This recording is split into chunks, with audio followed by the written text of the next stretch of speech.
একটি পরিবর্তী প্রবাহের সমীকরণ I সমান 3 sin omega t plus 4 cos omega টি হলে প্রবাহের RMS মান হবে অপশন দেওয়া আছে। আগে নিজেরা পজ করে ট্রাই করি কোনটা হবে।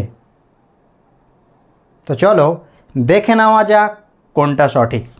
যদি পরিবর্তী প্রবাহের সমীকরণ I সমান I1 sin omega t plus I2 cos omega t হয়, তাহলে IRMS সমান হয় root over of I1 square plus I2 square by 2।